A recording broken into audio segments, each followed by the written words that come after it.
Of all the things Epicurus valued, he placed friendship highest. Not wealth, not knowledge, not even pleasure in the abstract, but friendship specifically. He wrote that friendship dances through the world, calling everyone to wake up and recognize its importance. He said that the wise person would even be willing to die for a friend. This is remarkable in a philosophy usually characterized as focused on personal pleasure and withdrawn from social engagement. Why did friendship matter so much? The answer ties to Epicurus's entire system. A pleasant life requires freedom from anxiety. Anxiety comes largely from insecurity. Will you have food tomorrow? Will you be safe from harm? Will you have help if you become ill or injured? These uncertainties create constant background worry. Friendship solves these problems. A person with true friends has material security. If you fall on hard times, friends will help. If you become ill, friends will care for you. If you face threats, friends will protect you. This creates a safety net that no amount of personal wealth can match. Wealth can be stolen or lost. Friends, if chosen well, remain reliable. The security friendship provides allows you to stop worrying about worst-case scenarios. You know you will not be abandoned in times of need. Friends also provide mental security. Humans are social creatures. Extended isolation creates psychological distress. Having people to talk with, to share experiences with, to receive affection from, meets a deep need. This is a natural and necessary desire in Epicurus's taxonomy. You can satisfy it through friendship without the complications that come with other social connections. Compare friendship with family. Family relationships come with obligations, expectations, and often conflict. Parents demand respect. Children require care. Siblings compete for resources and attention. You do not choose your family, and you cannot easily escape them. Family can be a source of support, but it can also be a source of tremendous stress. Compare friendship with romantic relationships. Romantic love is intense, which means it is disturbing to tranquility. The early stages involve obsession and anxiety. Will they return your affection? Are you good enough? The established stages involve jealousy, possessiveness, and fear of loss. Sexual relationships create additional complications. Pregnancy, disease, social judgment, all of these can result from sexual involvement. The pleasure is real, but the disruption is significant. Friendship avoids most of these problems. You choose your friends. You can end friendships that become toxic. Friends do not typically demand exclusivity or create jealousy. Friendship can be deep without being destabilizing. It provides companionship without requiring the intensity that makes romantic relationships so turbulent. For these reasons, Epicurus saw friendship as the optimal social bond. What makes a true friend in the Epicurean sense? Not utility, though useful friends are valuable. Not mere pleasure in someone's company, though that is part of it. A true friend is someone who shares your values, who wants you to flourish, whose presence makes your life better in stable ways. The test is whether you would want this person in your life even if they could do nothing useful for you. If the answer is yes, it is friendship. If the answer is no, it is something else. Epicurus practiced what he taught. The school and the garden was fundamentally a community of friends. Members shared resources, ate together, spent their days in conversation. When Epicurus died, he left instructions for care of the remaining students and provisions for continuing the shared meals and discussions. He was creating institutional structures to support friendship beyond his own lifetime. The garden welcomed everyone, which was unusual for Greek philosophical schools. Women studied there, which scandalized conservatives. One prominent member was a former sex worker named Leontion. Slaves were accepted as equals. Social hierarchy was deliberately flattened. What mattered was not status or wealth or gender, but commitment to the philosophy and capacity for friendship. This created suspicion. What were they doing in that garden with men and women mixing freely? Surely something scandalous. Opponents spread rumors of orgies and debauchery, but the evidence suggests the reality was mundane. They were eating simple meals, walking, talking about philosophy, and supporting each other in living according to Epicurean principles. The shocking thing was not sexual excess, but genuine equality and mutual care across social boundaries. Why did they need to live together? Could they not just be friends while living separately? They could, and some Epicureans did. But the communal arrangement had advantages. It made the simple life easier to sustain. Shared housing and meals are cheaper than separate ones. It provided constant reinforcement of philosophical principles. When you are surrounded by people living a certain way, you are more likely to maintain that way yourself. And it created the kind of deep daily friendship that requires proximity. Think of it as a chosen family, constructed around shared values rather than blood relation. The members genuinely cared for each other. They celebrated together, they mourned together, they supported each other through illness and hardship. This was not abstract philosophical fellowship, but concrete daily mutual aid. The friendship was real and practical, not just theoretical. Modern readers sometimes struggle with Epicurus's emphasis on friendship, because modern life makes the kind of friendship he described difficult to achieve. People move for jobs. They live far from those they are close to. They maintain friendships primarily through occasional communication rather than daily shared life. The idea of creating a community like the garden seems impractical or cultish, but the core insight remains valid. Strong friendships provide security, both material and psychological. That security reduces anxiety. Reduced anxiety enables tranquility. Tranquility is the goal. Therefore, cultivating friendship is one of the most important things you can do for your own well-being. This is not selfishly using people. It is recognizing that humans need each other, and that formalizing mutual support through friendship benefits everyone involved. Some critics accuse Epicurus of reducing friendship to utility. You value friends because they make you feel secure. This seems to make friendship instrumental, a means to the end of personal pleasure. But Epicurus would reject this characterization. He distinguished between the origin of friendship and its mature form. Friendship might begin because of utility or pleasure, but genuine friendship grows beyond that. You come to value the friend for themselves, not just for what they provide. You would help them even at cost to yourself, as he explicitly acknowledged. This is compatible with his ethics because the flourishing of friends contributes to your own pleasure. Seeing friends do well makes you happy. Helping friends feels good. The boundaries between self-interest and altruism blur in genuine friendship. What is good for them becomes good for you, not instrumentally but directly. Their happiness is part of your happiness. This is not a paradox or a departure from egoism. It is how human psychology actually works in close relationships. The practical advice is clear. Invest time in building real friendships. Not networking contacts, not social media connections, but people you actually care about and who care about you. Prioritize time with friends over time accumulating wealth or status. Create structures that support ongoing friendship, whether that is regular meals together, shared living arrangements, or just consistent communication. Treat friendship as essential to the good life, not as something to fit in after more important things are handled. Epicurus also warned about bad friends. People who create drama, who take more than they give, who undermine your tranquility rather than supporting it. These are not friends in the meaningful sense. They are acquaintances or users or manipulators. The solution is distance. Just as you remove unnecessary desires, you remove toxic relationships. This is not cruelty. It is recognizing that life is short and your energy is limited. Spend both on people who make your life better, not worse. The greatest treasure is not gold or land or power. It is having people in your life who genuinely care whether you are okay, who will help when help is needed, who make ordinary days pleasant through their presence. Epicurus built his entire life and his entire school around this recognition. He died surrounded by friends, in pain but not in despair, secure in the knowledge that he mattered to people and they mattered to him. That security, that sense of being held by a community of mutual care, was the foundation of his happiness and the center of his philosophy. Epicurus ate barley bread and water most days. This was not poverty, he chose it. He had students who could afford better food and who offered to provide it. He had enough money to buy more elaborate meals. He deliberately selected the cheapest adequate food because it served his philosophy.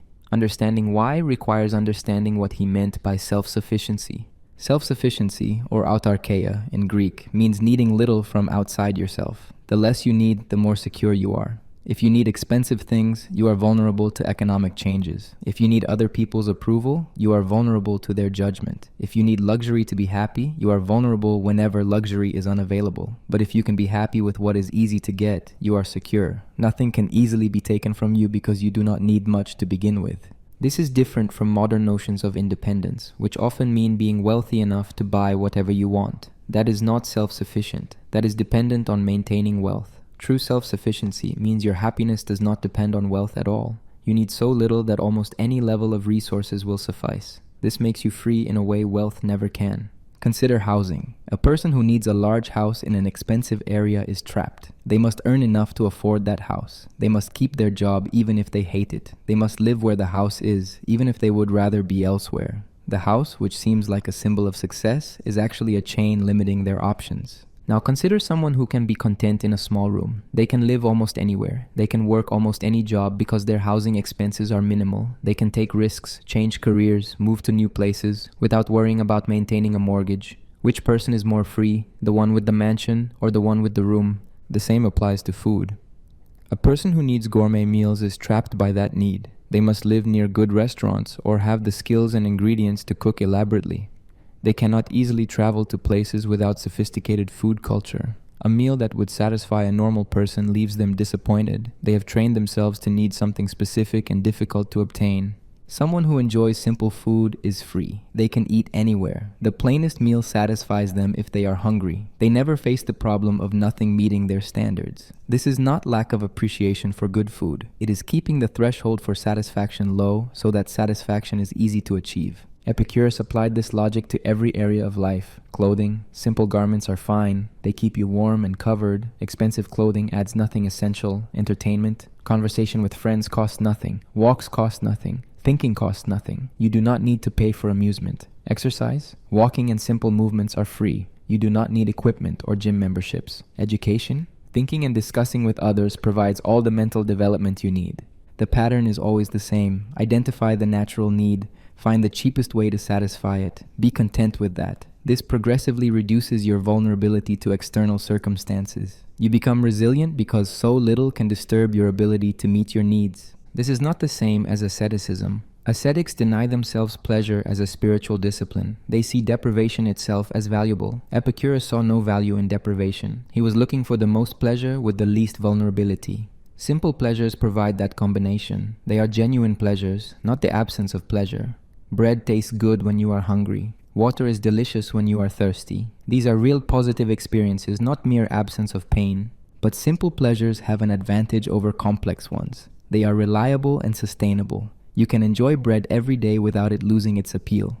The sensory adaptation that makes luxury boring does not apply as strongly to basic satisfactions. Hunger makes food taste good regardless of what the food is. This means simple food can provide daily pleasure indefinitely. Contrast this with luxury food. The first time you have it, the experience is intense. The 10th time, less so. The 100th time, it has become routine. You now need something even more luxurious to get the same response. Your threshold for satisfaction has risen. You have made yourself harder to please, which means you will be pleased less often. This is the opposite of what you were trying to achieve. Epicurus saw this trap and avoided it by never stepping into it. Keep your pleasures simple and they remain pleasures. Escalate them and they become necessities that lose their power to satisfy.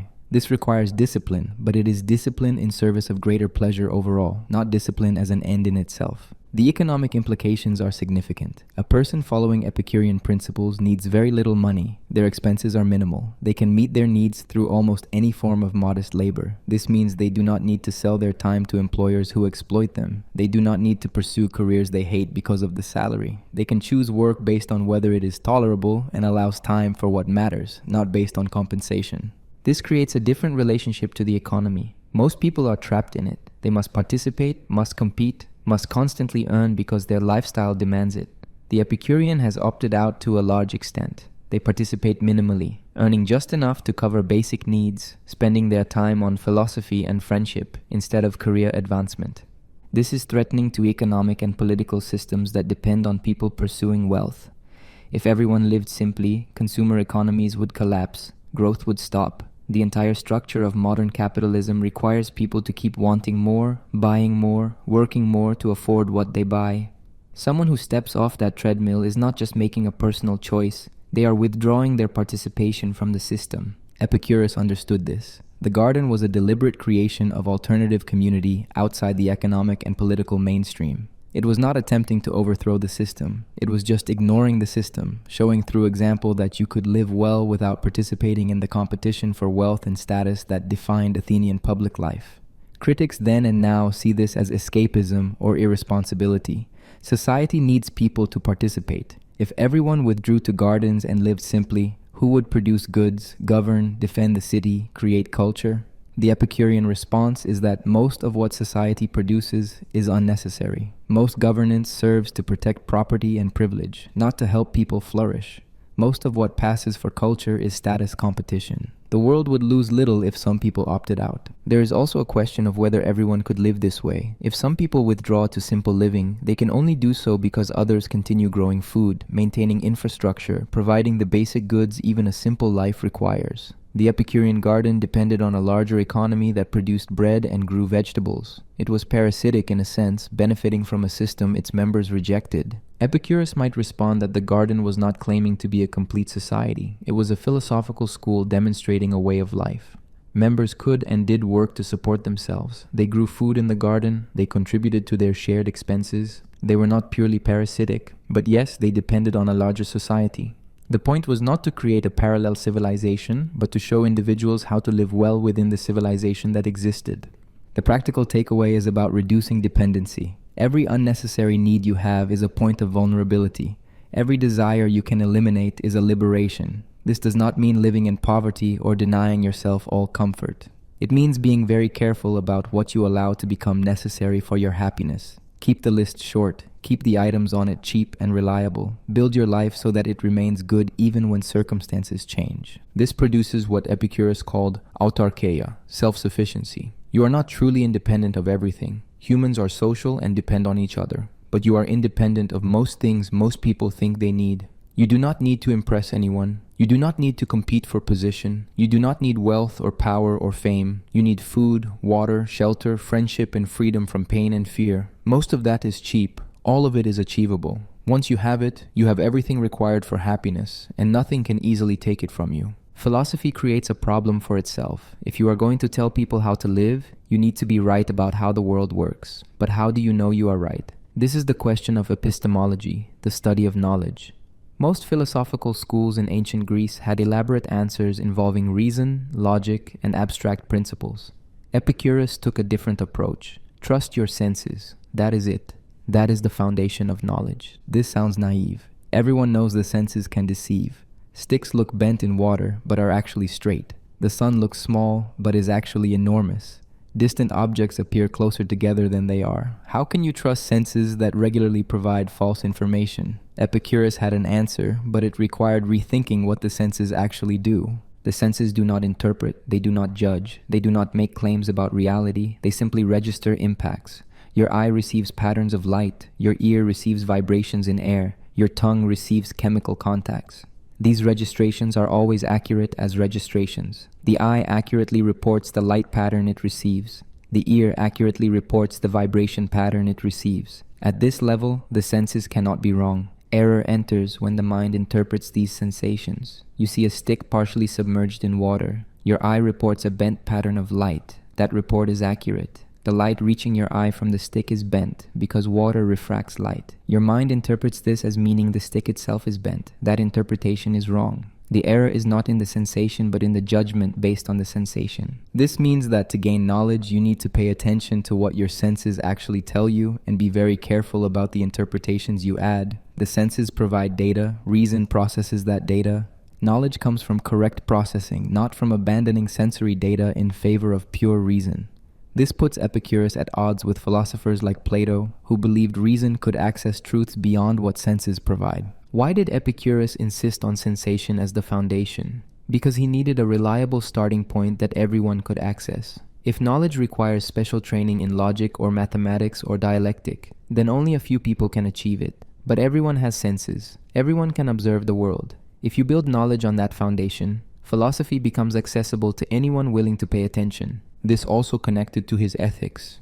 Remember that the good is pleasure and the bad is pain. How do you know this? Because you feel it directly. When you are in pain, you do not need a philosophical argument to know that pain is bad. The sensation itself carries that information. When you experience pleasure, you do not need proof that pleasure is good. You know it immediately through feeling it. The senses provide direct access to the fundamental values that ethics builds on. Epicurus identified different types of sensations. There are immediate perceptions through the five senses. These are the most reliable because they are direct registrations of current impacts on sense organs. Then there are mental images and concepts formed from repeated sensations. These are less certain because they involve memory and processing. Finally, there are feelings of pleasure and pain which provide evaluative information about whether something is good or bad for you. All knowledge starts from these sources. You cannot get knowledge from pure reason alone because reason operates on concepts, and concepts come from sensations. If you have never tasted salt, you cannot reason your way to knowing what salt tastes like. You must experience it. This makes experience primary and reasoning secondary. Reasoning helps you organize and interpret experiences, but it cannot replace them.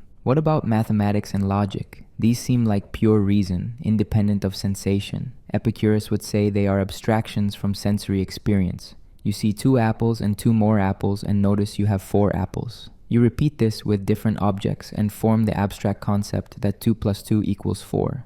The concept is abstracted from concrete sensory experiences. It is not independent of sensation, even though it transcends any particular sensation. This empiricism had practical applications. When people came to Epicurus with fears about gods or death or fate, he asked them to examine their actual experience.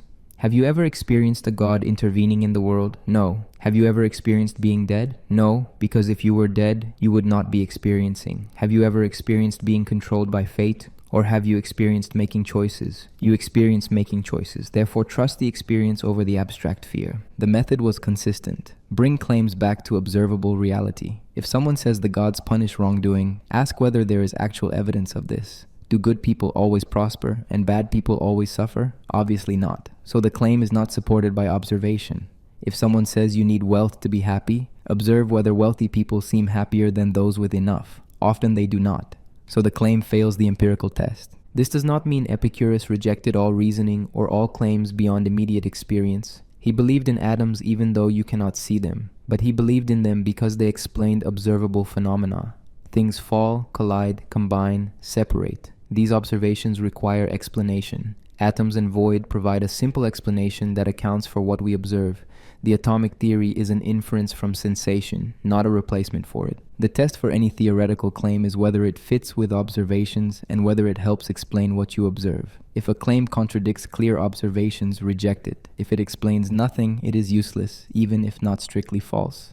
This is scientific thinking before science had formalized itself. Epicurus was applying empirical standards 2,000 years before the scientific revolution. Where does this leave areas like ethics and politics where observation is complicated? Epicurus applied the same method. Observe what actually makes people happy or unhappy. Do not trust traditional wisdom or abstract principles. Look at actual lives. People who live simply with good friends seem happier than people chasing wealth and fame. People who avoid political conflict seem more tranquil than those constantly competing for power. These are observations you can verify yourself. This made Epicurean philosophy testable. You do not have to take the teacher's word for it. Try living simply. Try removing unnecessary desires. Try focusing on friendship. Observe whether your life improves. If it does, the philosophy is confirmed by your experience. If not, reject it. This is philosophy as experiment, not as revelation or logical proof. The emphasis on sensation also explained why Epicurus was suspicious of complex reasoning. The more steps between observation and conclusion, the more room for error. Long chains of logic can arrive at conclusions far removed from anything you can actually verify. Plato's theory of eternal forms, for example, cannot be tested against observation. It is pure speculation. Epicurus saw no value in such theories. They do not help you live better, and they introduce unnecessary confusion. Some critics accused him of oversimplifying. Reality is more complex than what senses reveal. Sophisticated reasoning is needed to understand the world deeply. But Epicurus would ask what deep understanding means if it has no connection to observable reality and no practical application. If your complex theory cannot be verified and does not help anyone live better, why bother with it? It is mental gymnastics, not philosophy. This anti-intellectualism, if that is what it was, served a purpose. Philosophy should be useful. It should help people overcome fear and achieve tranquility. Complex theories that require years of study to understand do not help most people. Simple principles grounded in common observation do help. Epicurus was choosing accessibility and utility over intellectual impressiveness. The method also protected against dogmatism. If knowledge comes from observation and observations can be checked, then claims can be corrected when they conflict with new evidence. You are not required to accept doctrines on authority. You can verify them yourself. This makes Epicurean philosophy more flexible than systems based on revelation or pure reason. It can adjust when experience shows that previous conclusions were wrong. Modern science operates on similar principles. Observation grounds theory. Theories must make testable predictions. When predictions fail, theories are revised. This Epicurean foundation for knowledge anticipated key elements of scientific method. Not completely, of course. Epicurus made errors that better observation would have corrected. But the fundamental orientation was right. Trust experience. Test claims against reality. Reject what cannot be verified. For practical purposes, this means being skeptical of claims that cannot be checked. Someone tells you that you will be punished after death. Have they observed this? No. Can you observe it? Not until you are dead, at which point observation is impossible. So the claim cannot be grounded in sensation. Reject it, or at least do not let it disturb you. Someone tells you that wealth will make you happy. Have you observed this to be true? Does observation of wealthy people confirm it? If not, reject the claim. The result is a clear-eyed empiricism that strips away cultural nonsense and focuses on what you can actually know from experience. This was liberating for people trapped in systems of belief based on authority and tradition. You do not have to believe what priests tell you. You do not have to accept what philosophers claim. You can observe for yourself and draw your own conclusions. This democratization of knowledge was as radical as any political revolution. Pain is unavoidable. Bodies break down, illness happens, injury happens, aging brings chronic discomfort. No philosophy can eliminate pain from human life. But philosophy can change how you relate to pain, and that change can make a significant difference to overall happiness. Epicurus developed a framework for thinking about pain that reduced its psychological impact even when the physical sensation remained. First, distinguish types of pain. Acute pain is intense but brief. You break a bone, it hurts terribly for days or weeks, then it heals. You have surgery, the recovery is agonizing, then it passes. This type of pain is bearable because you know it will end. The intensity is not the main problem. The temporariness makes it manageable. You can endure almost anything if you know it will not last forever. Chronic pain is mild but persistent. A bad back aches constantly. Arthritis makes joints stiff and uncomfortable. Digestive problems create ongoing discomfort. This type of pain never reaches the intensity of acute pain, but it does not go away. It is always there in the background. The persistence is the problem, not the intensity. Yet because it is mild, you can function with it. It does not overwhelm you. You can still think, still enjoy things, still have conversations. The important insight is that you never face the combination of intense and endless pain. If pain is intense enough to be truly unbearable, it is also short-lived. Your body either heals or you die. If pain persists indefinitely, it is mild enough to live with. Nature, or the atomic structure of bodies, does not produce the nightmare scenario of agony that goes on forever. This observation makes all pain more bearable. You can categorize any pain you experience into one of these types and know that you can handle it. When acute pain comes, remind yourself that it will pass. This is not wishful thinking, but factual observation. Bodies heal, time passes. The pain that seems overwhelming today will be gone or much reduced next week or next month.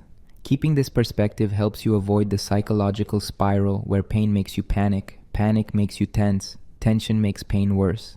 You can stay relatively calm because you know the end is coming. When chronic pain is present, remind yourself that it could be worse. This is not about gratitude or finding meaning in suffering. It is just factual. The pain is there, but it is not preventing you from functioning. You can still do most things you want to do. You can still experience pleasure in other areas. The pain is a constant background negative, but it does not dominate your entire experience. Other things can still be good. Epicurus tested this framework during his final illness. His letters from that period describe severe pain from kidney stones and intestinal problems. He did not pretend the pain was not real or severe. He acknowledged it directly, but he also noted that the pleasure of recalling conversations with friends outweighed the physical suffering. The mental capacity for pleasure remained intact despite the body's pain. By focusing on mental pleasures, he maintained overall positive experience even while in significant physical distress.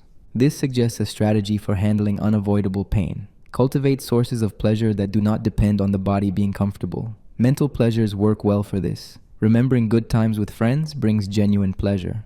Thinking through interesting problems brings pleasure. Planning future simple pleasures brings pleasure. Even imagining beautiful scenes or reviewing knowledge you have acquired can be pleasant. These mental activities cost nothing and remain available even when physical pleasure is blocked by pain. The mind can also distract from pain to some extent. When you are absorbed in conversation or thinking, you notice pain less. It is still there, but your attention is elsewhere. This is not the same as eliminating the pain, but it reduces the suffering. Suffering is not identical to pain. Suffering includes the mental reaction to pain, the fear and frustration and sense of being overwhelmed. You can have pain without as much suffering if you manage your mental response. Part of managing the mental response is accepting that pain happens. Fighting against reality creates additional suffering. The pain is here. Wishing it were not here does not help. Getting angry about it does not help. Asking why this happened to you does not help. These mental reactions add psychological suffering to physical pain. Better to accept the factual situation. You are in pain. That is unfortunate. Now what can you do about it? Sometimes the answer is to seek treatment. Pain often signals something wrong that can be fixed. A broken bone needs to be set. An infection needs medicine. Ignoring treatable pain is foolish. But sometimes pain cannot be fixed, at least not immediately. Then the answer is to minimize it where possible and mentally adjust to what remains. Take available pain relief, rest. Avoid activities that worsen it, and focus your mind on things that provide pleasure despite the pain. Epicurus distinguished between necessary and unnecessary pains. Necessary pains are those that come from nature or unavoidable circumstances. Illness, injury, aging, these produce necessary pains. You did not choose them and cannot fully prevent them. Unnecessary pains are those you create through your own choices. Overindulgence creates stomach pain. Excessive exercise creates muscle damage. Pursuing dangerous activities creates injury. These pains are avoidable by making different choices. The strategy is to avoid unnecessary pains entirely and handle necessary pains with the techniques described. Do not create problems for yourself. Do not eat so much that you feel sick. Do not drink so much that you have hangovers. Do not expose yourself to needless risks. This eliminates a large category of pain right away. Then for the pains that remain, use mental strategies to minimize suffering. There is also a question of choosing lesser pains to avoid greater ones. Sometimes you must endure pain to prevent worse pain later. Medical treatment often works this way. Surgery is painful but prevents the greater pain of untreated disease. Exercise can be uncomfortable but prevents the pain of physical deterioration. These are rational trade-offs. You accept lesser pain now to avoid greater pain later. Epicurus endorsed such trade-offs when the calculation was clear. He was not against all pain. He was against unnecessary pain and against letting pain disturb you more than it must. If enduring some pain improves your overall state, endure it. Just be sure the calculation is actually in your favor. Many people endure significant pain pursuing goals that will not actually make them happier. They sacrifice their body's comfort for wealth or status, then discover the wealth and status do not compensate for the damage done. That is bad calculation. The physical body's capacity to experience pleasure does not disappear entirely even during illness. You can still taste food, though appetite may be reduced. You can still feel the warmth of sun or comfort of a soft surface, though less intensely. Small physical pleasures remain available. These should not be neglected. They provide moments of positive sensation that balance against pain. A person in chronic pain who ignores all available physical pleasure makes their situation worse than necessary. Pain also varies in intensity throughout the day. It may be worse in the morning or evening. It may spike during certain activities and ease during others. Paying attention to these patterns allows you to plan. Do important or pleasant activities during periods when pain is less. Rest during periods when it is worse. This does not eliminate pain, but arranges your life around it in a way that maximizes functioning and pleasure. There is a temptation when in pain to withdraw completely, to stop doing anything because everything hurts. This usually makes things worse. Inactivity allows the mind to focus entirely on pain, which intensifies suffering. Maintaining some level of activity and engagement, adapted to what your body can handle, keeps the mind occupied and provides sources of pleasure that balance the pain. You are not ignoring the pain or pretending it is not there. You are refusing to let it dominate your entire existence. Epicurus's approach to pain was neither stoic acceptance nor desperate avoidance. He acknowledged pain as bad while denying it the power to destroy happiness. Pain is a negative sensation, genuinely unpleasant, something to minimize when possible. But it is not the worst thing. The worst thing is to have a life with no pleasures, or to be consumed by fear and anxiety, or to have created so many dependencies that you are never secure. Pain is just one factor in the overall calculation of pleasure versus pain that determines quality of life. The practical advice is to approach pain rationally, identify what type it is, estimate how long it will last, take available steps to reduce it, accept what cannot be changed, focus on available pleasures, both mental and physical. Do not add unnecessary suffering through mental resistance to reality. Do not let pain become an excuse to abandon all effort at living well. Handle it as you would any other practical problem, with clear thinking and appropriate action. This will not make pain pleasant, but it will prevent pain from making your entire life unpleasant. Epicurus advised his followers to live unnoticed. The phrase in Greek was leithbiosis, usually translated as live hidden or live unknown. This was not advice to become hermits or drop out of society completely. It was advice to avoid public life, political involvement, and the competition for status and recognition that dominated Greek cities. Stay out of the public eye, do not seek fame, do not pursue office, live quietly among friends. This was controversial advice then and remains controversial now. Why avoid politics? Politics involves conflict. You compete for office against rivals who want to defeat you. You make enemies through your decisions because any decision benefits some people and harms others. You become a target for criticism and attack. You must compromise your principles to build coalitions. You spend enormous energy on activities that distract from friendship and philosophy. All of this disturbs tranquility. Politics also creates vulnerability. Your position depends on maintaining public support. You must care what others think of you. You must cultivate image and manage reputation. A rumor can destroy you. A shift in public opinion can end your career. You are never secure because your status depends on the changeable judgments of crowds. This is the opposite of Epicurean self-sufficiency. Even if you win political success, what do you gain? Power to make decisions affecting others. This seems valuable, but Epicurus questioned whether it produces happiness for the person holding power. Powerful people are constantly worried about challenges to their authority. They cannot trust anyone because everyone wants something from them. They must always be performing, always be strategic. Where is the tranquility in that? Where is the simple pleasure? Power is an unnatural and unnecessary desire, and pursuing it creates permanent disturbance. What about civic duty? Greek cities taught that participation in public life was the obligation of citizens. The city protected you, educated you, provided laws and infrastructure.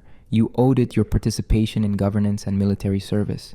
Refusing to participate was shirking your responsibility. Epicurus rejected this claim. You did not ask to be born in this city. You did not choose the obligations others try to impose. You owe the city only what is mutually beneficial, and political participation is often not beneficial to the individual. This was seen as subversive. If everyone thought this way, who would govern? Who would defend the city? Who would maintain public works? Epicurus was not particularly concerned with these questions. He was giving advice for how individuals should live, not designing a complete society. Some people would continue pursuing political power because they had the relevant desires. Fine, let them compete for office. Others could opt out and live quietly. Both patterns could coexist. The garden community was the practical implementation of this philosophy. It existed within Athenian society but remained separate from Athenian political life. Members did not hold office, did not involve themselves in public debates, did not compete for honor and recognition. They created a parallel social space where different values operated. Inside the garden, friendship and philosophy mattered. Outside, power and status mattered. The garden was a refuge from outside values. This required some privilege. You could only withdraw from politics if you had enough resources to survive without political connections. Poor people might need government positions or political patronage to feed themselves. Slaves had no choice about participation or withdrawal. The Epicurean option was available primarily to those with at least modest independent means. Epicurus acknowledged this implicitly by focusing his teaching on people who had some choice about how to live. Yet the resources required were minimal by his standards. You did not need wealth, just enough to cover basic needs. The garden was not expensive to maintain. Simple food and shared housing kept costs low. A person with very modest resources could join and participate. This was more accessible than other philosophical schools that catered to the wealthy, but it was not accessible to everyone. The truly destitute and the enslaved were largely excluded by circumstances. What about broader social justice? If the city oppresses people, should you not fight to change it? Epicurus seemed indifferent to these questions. His philosophy was about individual flourishing, not social reform. If the society is unjust, withdraw from it rather than trying to fix it. Create your own community operating on better principles. This was practical for small groups but did not scale. It offered no solution to large-scale injustice, only a strategy for individuals to escape it. Critics then and now see this as selfish and irresponsible. You benefit from society's infrastructure and protection while refusing to contribute to its maintenance and improvement. You enjoy the security provided by others' political and military efforts while opting out yourself. This is free riding. Worse, it abandons those who cannot withdraw. The poor, the enslaved, the vulnerable who need political change to improve their lives get no help from Epicurean withdrawal. Epicurus might respond that attempting political reform usually fails and always disturbs the reformer. The energy spent on politics could be spent on friendship and philosophy instead. You can help individuals directly through friendship without getting involved in politics. You can create small communities like the garden where better ways of living are demonstrated. This is more effective than trying to change entire societies through political action. There is also a question of whether political engagement actually helps or just makes things worse. Politicians claim to serve the public good, but usually serve themselves. Political movements claim to fight for justice, but often create new injustices. Revolution replaces one set of oppressors with another. Maybe withdrawal is not irresponsible. Maybe it is refusing to participate in a corrupt system that harms more than it helps. The advice to live quietly applied beyond politics to all forms of status seeking. Do not try to become famous. Do not compete for recognition. Do not build a reputation. These activities create the same problems as politics. You become dependent on others' opinions. You create enemies through competition. You spend energy on activities that do not actually produce happiness. Better to live unknown, appreciated by friends but ignored by the wider world. This is difficult for people who have been taught that significance comes from impact, from being known, from making a mark on the world. Epicurus said that significance was a trap. You do not need to make a mark on the world. You need to live well. These are different goals. Making a mark requires disturbing many people, creating conflict, taking risks. Living well requires peace, friendship, and simple pleasures. Choose the second goal and abandon the first. Modern culture makes this harder. Social media creates constant pressure to be noticed, to build a following, to share your life publicly. Privacy is increasingly difficult to maintain, but the Epicurean principle still applies. The more you expose yourself to public judgment, the more you create vulnerability and disturbance. The quieter you keep your life, the more control you maintain over it. This does not require complete isolation, just discretion about what you share and with whom.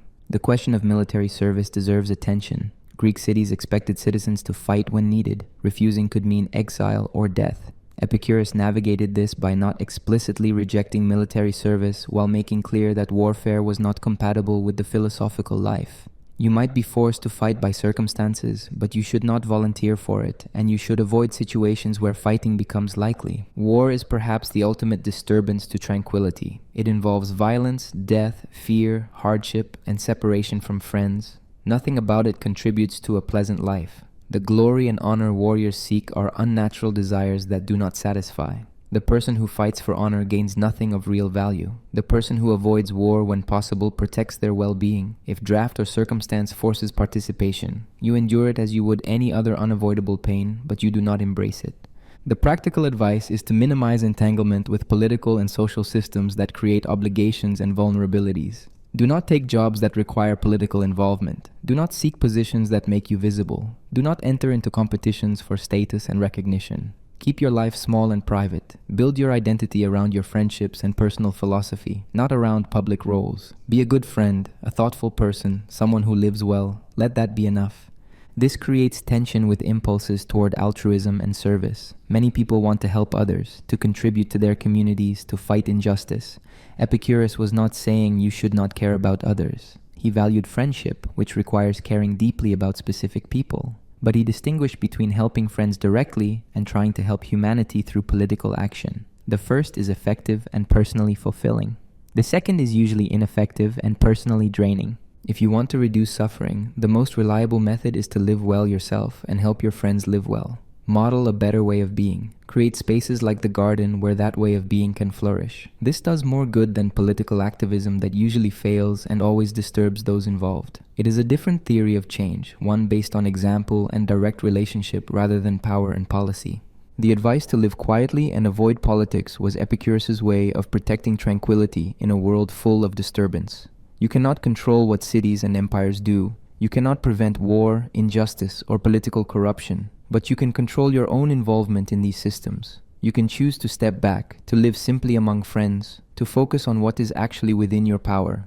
That choice might not change the world, but it will change your life, and your life is what you actually have to work with. Epicurus had a dim view of romantic love. This surprises people familiar with his reputation as a hedonist. Surely the philosopher of pleasure would celebrate romantic and sexual passion. But Epicurus evaluated romantic love by his usual standard. Does it produce more pleasure than pain? His conclusion was that it usually does not. The intensity people find attractive is also what makes romantic love disturbing to tranquility. Start with sexual desire. This is a natural desire, but not a necessary one in Epicurus's classification. You will not die from celibacy. Sexual satisfaction is pleasant when it occurs, but its absence does not create the acute pain of hunger or thirst. This means sexual desire should be satisfied only when doing so is easy and does not create complications. Often it creates complications. What complications? Pregnancy, for one. In a world without reliable contraception, sexual activity risked creating children you might not want or be prepared to support. Disease was another risk. Sexually transmitted infections existed in the ancient world just as now. Social complications were perhaps most significant. Sexual relationships created jealousy, possessiveness, gossip, damaged reputations, and social conflict. These potential harms often outweighed the brief pleasure of the sexual act. Epicurus reportedly advised his followers to avoid sex entirely if possible. This was not a moral judgment. He was not saying sex was sinful or dirty. He was saying it was usually more trouble than it was worth. The cost-benefit analysis did not favor sexual activity for most people in most circumstances. Better to ignore the desire or satisfy it minimally and move on to more stable pleasures. What about sex within committed relationships? This reduces some risks but introduces others. A partnership creates dependency. You become vulnerable to your partner's choices and feelings. If the relationship ends, you experience significant pain. While the relationship continues, you must manage conflicts, negotiate differences, and maintain the bond. All of this requires effort and creates disturbance. Romantic love adds another layer of complication. The emotional intensity people associate with being in love is fundamentally disturbing. You think constantly about the other person. You feel anxiety about whether they return your feelings. You experience jealousy when they pay attention to others. You feel devastated when the relationship has problems. This is the opposite of tranquility. It is voluntarily subjecting yourself to emotional turbulence. The culture of Epicurus' time, like modern culture, celebrated romantic love as one of life's highest goods. Poets wrote about it, stories featured it, people shaped their lives around it. Epicurus looked at this and saw mass delusion. What people called the greatest pleasure was actually a source of tremendous suffering. They were confusing intensity with quality. Romantic love was intense, yes, but intensity is not the same as pleasure in the Epicurean sense. Remember that Epicurean pleasure is defined as absence of pain and disturbance. Romantic love is full of disturbance. Even when going well, it creates emotional volatility. When going badly, it creates agony. The person in the grip of romantic passion is not tranquil. They are agitated, vulnerable, not fully in control of their emotions. This state might feel exciting or meaningful, but it is not pleasant by Epicurean standards. Epicurus preferred friendship to romantic love. Friendship provides companionship, affection, and mutual support without the intensity that makes romantic relationships disturbing. Friends care about each other but do not typically become obsessed. Friends support each other without creating dependency in the way romantic partners do. Friendship is stable where romantic love is volatile. For someone seeking a tranquil life, friendship is clearly superior. What about physical affection and intimacy? These can exist in friendship. The Greeks were more comfortable with physical affection between friends than modern Western culture tends to be. You could share your life with close friends, express affection, and find companionship without the specific intensity of romantic love. This provided much of what people seek in romantic relationships while avoiding the complications. Some interpret Epicurus' attitude as repressed or fearful. He must have been hurt by love and developed his philosophy as protection. Or perhaps he was constitutionally incapable of romantic feeling and rationalized his limitation as wisdom. These psychological explanations miss the point. His evaluation of romantic love was consistent with his evaluation of everything else. Does it contribute to a stable, pleasant life? His observation was that it usually does not. You can disagree with his conclusion, but the reasoning is coherent. Consider what happens to people in romantic relationships. They often neglect friendships, sacrificing stable relationships for the romantic one. They make poor decisions under the influence of passion. They tolerate mistreatment they would never accept from friends. They experience jealousy, possessiveness, and fear of loss. When relationships end, they go through periods of intense suffering. Even in successful long-term relationships, they must navigate conflict and compromise continuously. Where is the net gain in pleasure? Epicurus would acknowledge that some people find romantic relationships worth the complications. If you have found a partner who enhances your life without creating significant disturbance, and if the relationship brings genuine, sustained pleasure rather than just intensity, then perhaps it makes sense for you. But this is rare. Most romantic relationships, honestly observed, create more disturbance than they are worth. Better to focus on friendship, which provides companionship without the downsides. The advice on sex was similarly pragmatic. If sexual desire becomes bothersome, satisfy it in the simplest way that does not create complications. This might mean masturbation. It might mean very casual encounters with clear boundaries. It should not mean elaborate courtship, romantic entanglement, or situations that create obligation and dependency. Treat sexual desire like an itch. Scratch it efficiently and move on. Do not build your life around it. Marriage created specific complications in the ancient world. It was primarily an economic and social arrangement, not about romantic love. Marriage created property ties, inheritance rights, and social obligations. It typically involved significant expense and required ongoing household management. For a philosopher seeking simple living, marriage added complexity without corresponding benefit. Epicurus apparently never married and advised others against it. Children were another consideration. Raising children requires enormous resources, time, and emotional investment. Children create vulnerability because their well-being matters to you but is not entirely in your control. The ancient world was dangerous for children. Many died young. This created the risk of devastating grief. Even children who survived required decades of care. For someone seeking tranquility, taking on this burden made no sense unless you had strong specific desires for children. Epicurus's garden included women as equal participants, which was unusual. But the relationships within the garden appear to have been friendships rather than romantic partnerships. Men and women studied together, lived together in some cases, and formed close bonds. But the structure was a community of friends, not a collection of romantic couples.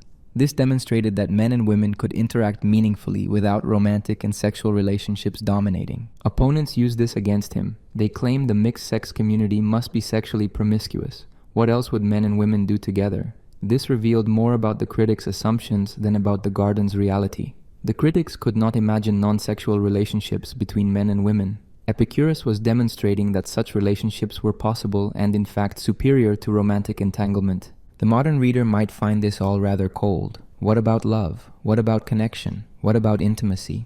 Epicurus valued all of these but found them most reliably in friendship. The specific form of connection called romantic love was, in his assessment, not the best way to achieve intimacy and bonding. It was too unstable, too intense, too disturbing. Better connections existed that did not carry the same costs. You do not have to accept his conclusion. Many people find romantic relationships central to their happiness despite the complications. But his analysis deserves consideration. How much of what you call love is actually obsession or dependency? How much of the intensity you value is actually disturbance you have learned to mistake for depth? How would your life differ if you invested the energy you spend on romantic pursuit into building strong friendships instead? These are worth asking even if you conclude that romance is worth the costs for you. The practical advice is to be very careful about romantic and sexual entanglements. Recognize the potential for disturbance. Do not let passion override clear thinking. If you do form romantic relationships, try to keep them simple and stable rather than intense and dramatic. Prioritize friendships that provide companionship without the complications. Do not organize your life around finding or maintaining romantic love. If it happens and genuinely contributes to your well-being, fine, but do not make it the center of your existence or the primary source of meaning in your life. Time creates problems for happiness. Pain in the past cannot be changed. Pain in the future may never arrive but still creates present anxiety. Only the present moment actually exists, yet people spend most of their mental energy in past or future, missing the only time when they can actually experience anything. Epicurus developed a framework for relating to time that maximized happiness across past, present, and future. Start with memory. The past is gone. Events that occurred cannot be changed or re-experienced. Yet memory brings past experiences into present awareness. A pleasant memory creates present pleasure. You recall a conversation with a friend, a beautiful sunset, a satisfying meal, and you feel pleasure now from remembering. The past event provided pleasure once. The memory of it provides pleasure again. This makes pleasant memories valuable independent of the original experience. This means you should create experiences that will become pleasant memories, not necessarily intense or expensive experiences. Simple moments with friends, quiet afternoons in pleasant surroundings, small achievements, these create memories that provide ongoing pleasure for years. The person who lives simply, focuses on friendship, and pays attention to daily experience is constantly creating future pleasant memories. These memories become a resource you can draw on later. Epicurus himself relied on this during his final illness. He wrote that recalling philosophical conversations with friends brought pleasure that outweighed his physical pain. The memories were decades old in some cases, but they remained vivid and pleasant. He had invested in friendships and experiences that paid dividends throughout his life and even during his death. This was planning, not for external circumstances, but for internal resources. Unpleasant memories create present pain just as pleasant memories create present pleasure. Recalling humiliation, loss, mistakes, or trauma brings those experiences back into awareness. You suffer again from events that are long over. This seems like a waste of present happiness on unchangeable past. Epicurus advised avoiding rumination on painful memories when possible. The past is done. Dwelling on it does not help. This is easier said than done. Painful memories intrude involuntarily. Trauma creates memories that cannot be simply dismissed. Epicurus acknowledged this but suggested that focusing on pleasant memories could help. When painful memories arise, deliberately shift attention to pleasant ones. Over time, this retrains the mind to spend more time with memories that create pleasure rather than pain. You cannot erase painful memories, but you can reduce the time you spend with them. Regret is a specific type of painful memory. You recall a decision you made and wish you had chosen differently. This creates present pain about an unchangeable past event. Epicurus saw regret as particularly useless. The decision is made, the consequences have unfolded. Wishing you had chosen differently changes nothing except making your present experience worse. Better to accept that you made the best decision you could with the information and state of mind you had at the time. Move forward rather than torturing yourself with alternative scenarios. Future anticipation works differently. The future has not happened yet. You cannot know with certainty what will occur. Yet people spend enormous energy worrying about possible futures that may never arrive. This creates present pain for events that do not exist and might not exist. The anxiety is real even though its object is hypothetical. Epicurus distinguished between useful and useless anticipation. Useful anticipation involves planning for likely events you can actually influence. You will probably be hungry tomorrow, so having food available makes sense. You might become ill, so maintaining your health is reasonable. This is practical foresight that prevents future pain. It creates slight present effort to avoid larger future problems. Useless anticipation involves worrying about events you cannot control or that are unlikely to happen. What if war comes to your city? What if you lose everything? What if a disaster strikes? These possibilities exist but are not likely for most people most of the time. Even if they occur, worrying about them in advance does not help. The worry creates present suffering without preventing future suffering. The distinction comes down to control and likelihood. Can you do anything about this potential problem? Is it reasonably likely to occur? If the answer to both is yes, then some planning makes sense. If the answer to either is no, then worry is wasted energy. You are creating present pain for no benefit. Consider the fear of death. Death is certain, but its timing is unknown. You cannot prevent it ultimately. Worrying about when you will die creates present anxiety without changing anything about your mortality. This is useless anticipation. Better to accept that death will come and focus on living well in the time you have. This is not ignoring death, but refusing to let fear of it disturb your present experience. Some anticipation of future pleasures is actively helpful. Looking forward to a meal when you are hungry increases present pleasure. Planning to see friends tomorrow brings pleasure today through anticipation. The expectation of simple future goods enhances the present. This is useful anticipation because it actually improves your current state. But anticipation of complex or unlikely future pleasures often disappoints. If you spend months looking forward to an expensive vacation, reality rarely matches expectation. The anticipation might provide some pleasure, but it also creates desire that makes present life feel inadequate by comparison. You are waiting for the future instead of appreciating the present. When the anticipated event arrives, it must carry the weight of all that expectation, and it usually cannot. Epicurus recommended staying mostly in the present. The past is gone. The future is uncertain. The present is the only time you actually inhabit. Paying attention to present experience means noticing the pleasures available right now, the warmth of sun on your skin, the taste of water when thirsty, the sound of a friend's voice. These small present pleasures are easily missed when your mind is in past or future. This does not mean ignoring past and future completely. Pleasant memories enhance the present. Reasonable planning prevents future problems, but the balance should heavily favor present awareness. When you notice your mind has wandered to past regrets or future anxieties, bring it back to what is actually happening now. This is a practice that requires repetition but becomes easier over time. The person skilled at managing time attention experiences more pleasure from the same circumstances than someone who is mentally absent. They are fully present for simple pleasures. They draw on pleasant memories when useful. They plan for the future without obsessing over it. They do not waste present moments on unchangeable past or hypothetical future. This is not a special state requiring meditation or training. It is just paying attention to where your mind is and redirecting it when it wanders to places that create pain without benefit. Gratitude connects to memory in useful ways. Being grateful for past goods brings those goods back into present awareness as pleasant memories. You recall help a friend gave you and feel gratitude. The gratitude is present pleasure arising from past event. This is different from obligation or debt. You are not required to repay anything. You are simply noticing and appreciating something good that happened, and that appreciation feels pleasant. Similarly, savoring present experiences helps create future pleasant memories. When something good is happening, pay attention to it. Notice details. Be fully present. This makes the memory richer and more vivid when you recall it later. You are investing present attention in future pleasure. The experience itself is better because you are paying attention, and the memory of it is better because your attention made it more vivid. This suggests a different approach to planning than most people use. Instead of planning for future circumstances, plan for future mental states. Do not ask, "How can I get more money next year?" Ask, "What can I do now that will create pleasant memories and future contentment?" The answers are different. Money might create pleasant memories if used well, but often it does not. Time with friends almost always creates pleasant memories. Simple pleasures reliably create pleasant memories. Pursuing status rarely creates pleasant memories and often creates painful ones. The future self who will inhabit those memories is you.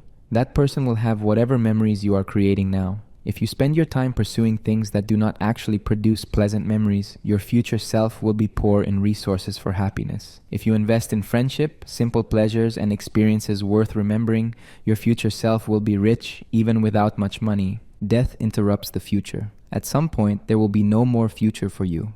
Does this make planning for future memories pointless?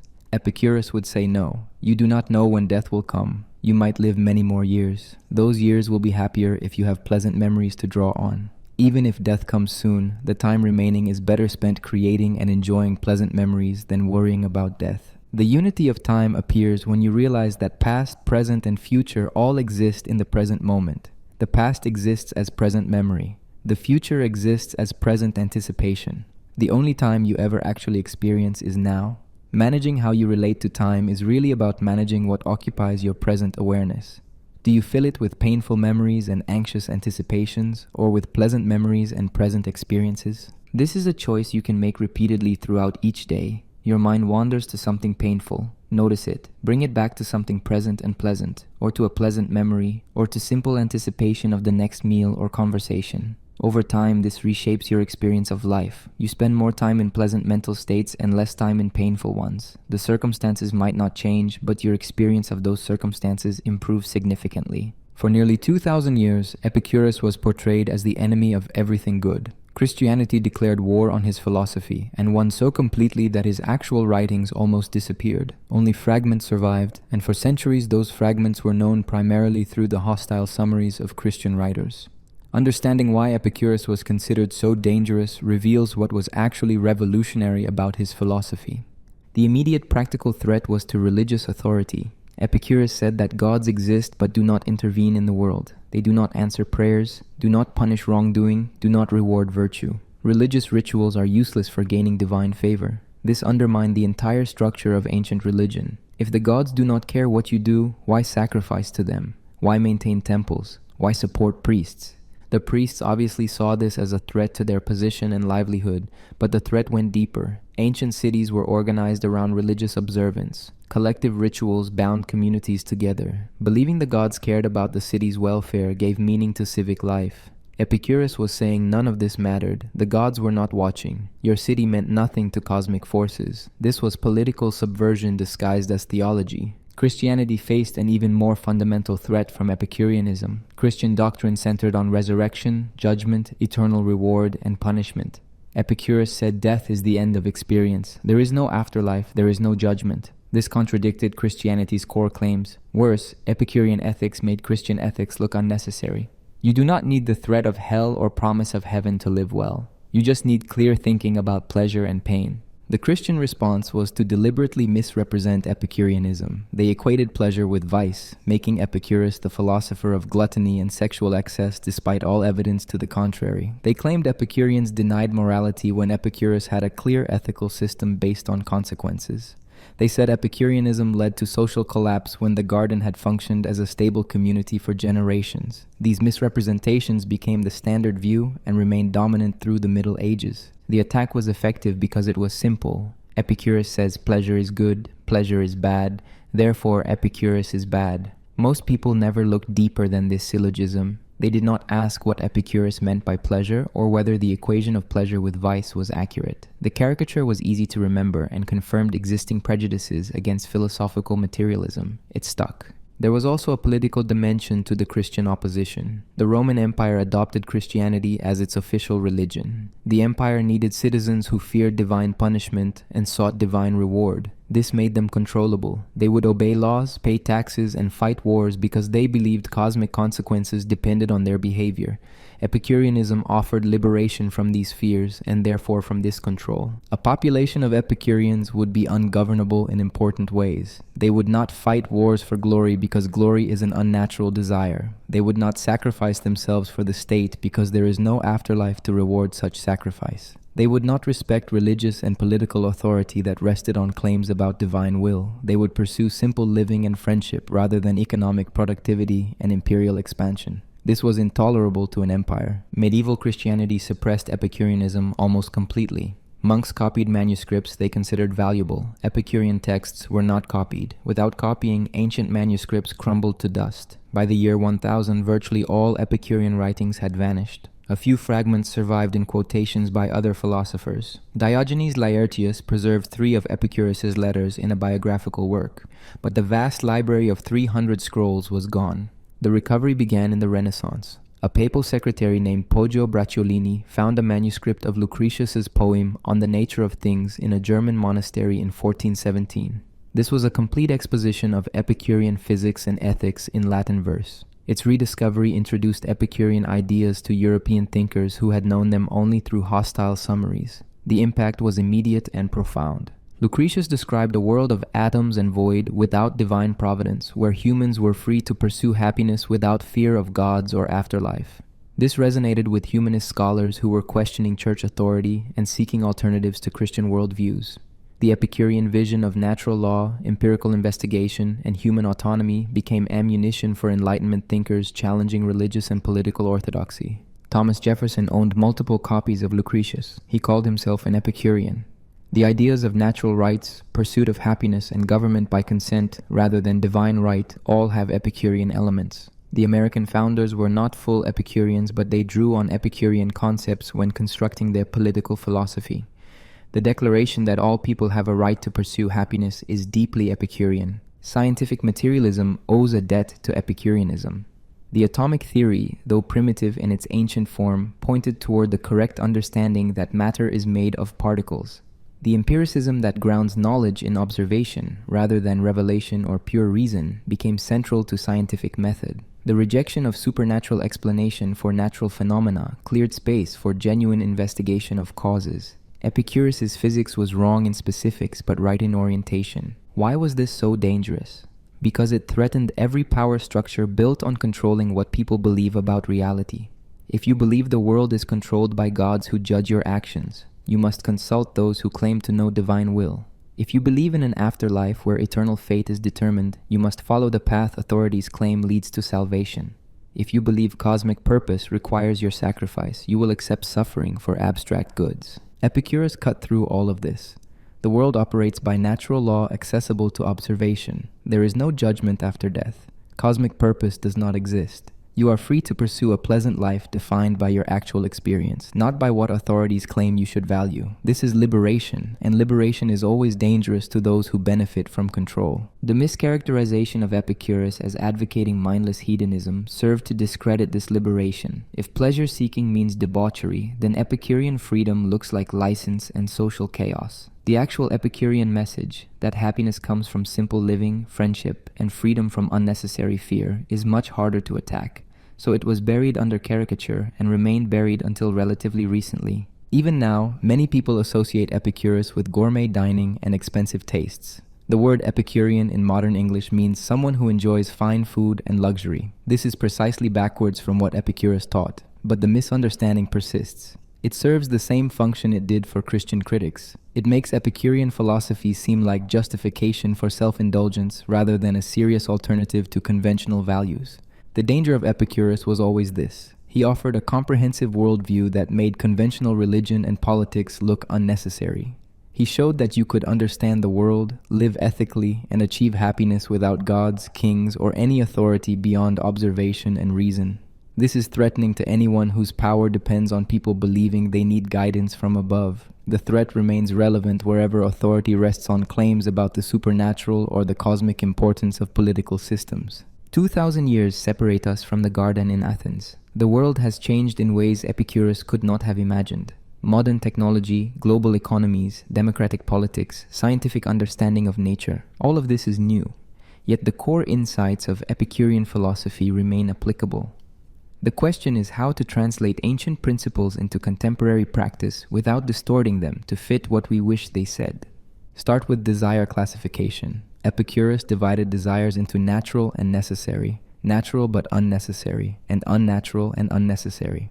This framework still works. You need food, water, shelter, safety. These are natural and necessary. You do not need the expensive versions of these things. A simple apartment provides shelter as effectively as a mansion. Plain food satisfies hunger as well as gourmet meals. The cheap version meets the need. Natural but unnecessary desires include things like variety in food, comfortable furniture, pleasant surroundings. Modern life makes these easier to satisfy than in ancient Athens. Mass production has made comfort cheap. A basic chair costs little. A fan or heater costs little. You can satisfy natural but unnecessary desires more easily now than Epicurus could. This is genuine progress. Take advantage of it, but do not let these desires escalate. The escalation happens when you let marketing convince you that you need premium versions of everything. The chair is not enough. You need a designer chair. The fan is not enough. You need central air conditioning. The pleasant surroundings are not enough. You need upscale neighborhood and luxury finishes. Each step away from basic satisfaction makes happiness more expensive and less secure. Resist this escalation by remembering that the basic version already satisfies the natural desire. Unnatural desires are everywhere in modern culture. Social media creates constant comparison with others, feeding the desire for status and recognition. Advertising creates desire for products you never knew existed. The economy requires constant growth, which requires people to keep wanting more. You are swimming in messages designed to create unnatural desires. Resisting requires conscious effort and clear understanding of what you actually need. The Epicurean test still works. Can this desire be completely satisfied? Hunger can be. You eat until you are no longer hungry. The desire for more money cannot be. There is always more money to want. The desire for fame cannot be. There is always greater fame to pursue. When a desire has no natural endpoint, it is unnatural. Pursuing it will create permanent dissatisfaction. Better to recognize this and refuse to engage. Friendship remains as important as ever. Modern mobility makes stable friendship harder. People move for jobs, relationships, education. Communities are less stable than in ancient Athens, where most people lived their entire lives in one city. But the need for friendship has not changed. You still need people you trust, who care about your well-being, who provide security and companionship. The challenge is creating structures that support friendship in a mobile society. This might mean deliberate effort to maintain contact with distant friends. It might mean creating communities of practice or shared interest that provide regular interaction. It might mean choosing to stay in one place rather than constantly moving for career advancement. Epicurus would say that friendship is more important than career success, so if you must choose between them, choose friendship. Digital communication helps maintain friendships across distance but is not a complete substitute for physical presence. Texting a friend is better than no contact. Video calls are better than text. But actually being together, sharing meals, having conversations while walking, this provides something digital communication cannot fully replicate. Build your life so that you have regular physical presence with at least a few close friends. The simple life is both easier and harder now than in ancient Athens. Easier because basic goods are cheaper. Food is abundant for most people in developed countries. Water comes from taps. Shelter is widely available. You can live simply on very little money. Harder because cultural pressure pushes toward consumption. You are expected to have many things Epicurus never heard of. Opting out of consumption culture marks you as strange or poor. The practical approach is to ignore those expectations. Live in smaller spaces than you can afford. Buy used goods rather than new. Cook simple meals rather than eating out. Wear basic clothing rather than fashion. Save the difference and work less. This creates time for friendship and philosophy, which are more valuable than the things you did not buy. People will judge you. Let them. Their judgment does not affect your actual well-being. Technology creates new questions Epicurus never faced. Is smartphone use compatible with tranquility? Sometimes yes, sometimes no. A phone lets you maintain contact with friends, access information, handle practical matters efficiently. These uses serve Epicurean goals. But phones also create addiction, constant distraction, social comparison, and fear of missing out. These disturb tranquility. The solution is not to reject technology, but to use it deliberately for purposes that serve your well-being and avoid uses that disturb it. The same applies to all modern conveniences. Cars provide mobility but create expense and require work to afford them. Television provides entertainment but consumes time that could go to friendship or thinking. The internet provides information but creates information overload and rabbit holes of distraction. Each technology has costs and benefits. Evaluate them honestly, rather than assuming technology automatically improves life. Work is unavoidable for most people. You need money to cover basic needs. Epicurus had the garden providing food and shared housing minimizing expenses. You probably do not have this. You must participate in the economy at least enough to earn minimal income. The question is how much to work beyond that minimum. Epicurean logic says to work as little as you can while still meeting natural and necessary desires plus some natural but unnecessary ones. This means refusing career ladder climbing unless you specifically enjoy the work for its own sake. Promotions usually mean more responsibility, more stress, more time commitment. If the trade-off is worth it to you, fine. But do not pursue promotion automatically because you are supposed to. Most people would be happier working less and earning less rather than working more to afford things that do not actually increase their well-being. The fear of death can be addressed with Epicurean reasoning even now. You still do not experience being dead. Death is still the end of you, not a state you will inhabit. Therefore, it is still nothing to fear. Modern medical technology does create a new complication. Dying can now be prolonged through intervention. This raises questions about when to refuse treatment, how to balance life extension against quality of life, when to accept death rather than fighting it indefinitely. Epicurus would likely say that life extension is only valuable if it provides time for friendship and pleasure. If medical intervention keeps you alive but in pain, isolated, unable to experience the goods that make life worth living, then the intervention fails the test. Better to die than to exist in permanent discomfort, cut off from friends. This is not about giving up too easily, but about honest assessment of whether continued life will actually contain more pleasure than pain. Politics remains a trap. Modern democracies encourage participation in ways Epicurus's Athens did not. You are told that voting is your duty, that you should stay informed about current events, that you should engage with political issues. Epicurean advice is to minimize this engagement. Vote if you want, but do not agonize over it. Stay informed about issues that directly affect you, but do not consume news constantly. Avoid political arguments and activism that disturb your tranquility without producing real change. This advice feels irresponsible to people raised to believe political engagement is essential to good citizenship. But Epicurus would ask whether your political engagement actually helps anyone or just creates stress for you.